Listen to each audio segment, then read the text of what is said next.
المرسلين وعلى آله وأصحابه أجمعين।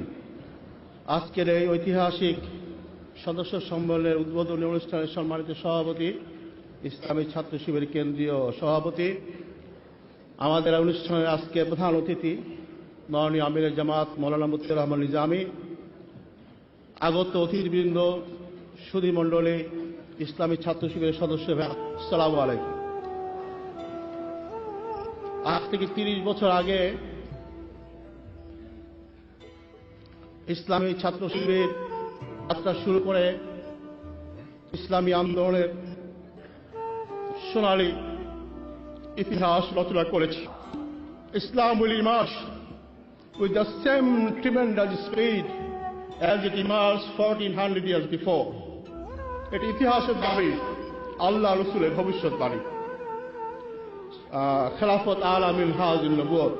আমরা দোয়া করছি ইসলামী ছাত্র শিবির আগামী ইসলামী বিজয় সভ্যতার সামনের কাতারে সৈনিকের ভূমিকা পালন করবে ইনশাআল্লাহ। প্রিয় ভাইয়েরা, সময় কম, আমরা অতিথিদের বক্তব্য শুনব।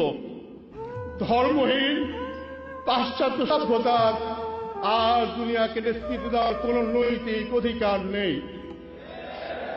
বিগত 100 বছর তারা মানুষকে নির্যাতন করেছে, দুটি বিশ্বযুদ্ধ উপহার দিয়েছে, ভিয়েতনামে বিনা কারণে 50 লক্ষ মানুষ হত্যা করেছে, বসনিয়াতে মানুষ হত্যা করেছে, পাশ্চাত্য সভ্যতার সংসারকে ভেঙে দিয়েছে, জারজ সন্তানের সংখ্যা বাড়িয়ে দিয়েছে এবং এইডসের মতো মহামারী উপহার দিয়েছে।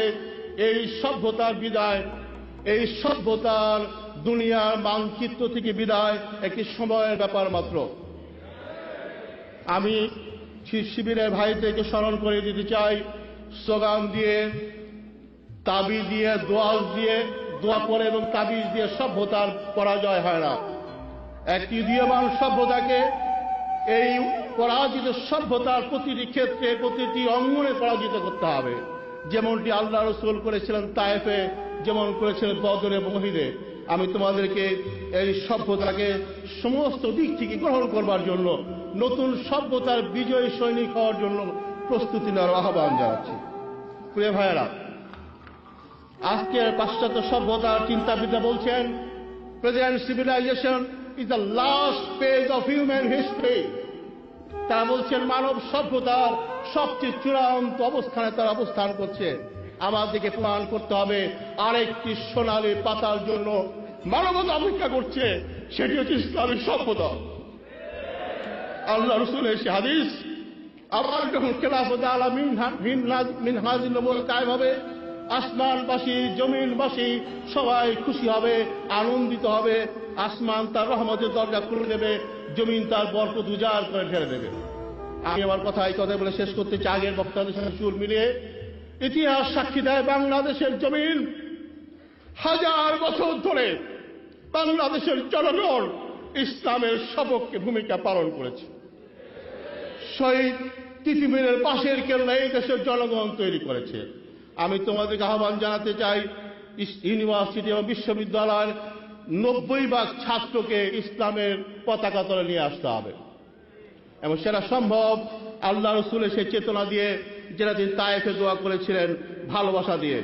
আল্লাহ পাক তোমাদেরকে আল্লাহকে একমাত্র প্রভু হিসাবে গ্রহণ করার তৌফিক দিন, আল্লাহ রসুলকে একমাত্র আদর্শ হিসাবে গ্রহণ করার তৌফিক দিন এবং কোরআনকে আলোকবর্তিকা হিসাবে গ্রহণ করার তৌফিক দিন এবং জান্নাতকে স্বপ্ন দেখে পথ চলার তৌফিক দিন। ইনশাআল্লাহ আল্লাহর ওয়াদা রয়েছে, উলাইকা হিজবুল্লাহ, আলা ইন্না হিজবুল্লাহি হুমুল মুফলিহুন। এরা হচ্ছে আল্লাহর দল, নিশ্চয়ই আল্লাহর দল কল্যাণ প্রাপ্ত হবে। আমরা তোমাদেরকে আল্লাহর দলে শামিল হওয়ার আহ্বান জানাচ্ছি। ইন্না জুনদানা লাহুমুল গালিবুন। আল্লাহ ওয়াদা করেছেন আমার সেরা দল বিজয়ী হবে। আল্লাহ পাক তোমাদেরকে চেতনায়, চিন্তায়, চরিত্রে আল্লাহর সৈনিকের ভূমিকা অর্জন করার তৌফিক দান করুন। ইনশাআল্লাহ বাংলাদেশে কলেমার শিশুদল পতাকা তোলে মানবতার আশ্রয় গ্রহণ করা একটি সময়ের ব্যাপার। আল্লাহ পাক ইসলামী ছাত্র শিবিরকে সে আগত শান্তির সভ্যতার সূর্যবাদকে ভূমিকা পালন করার তৌফিক দান করুন।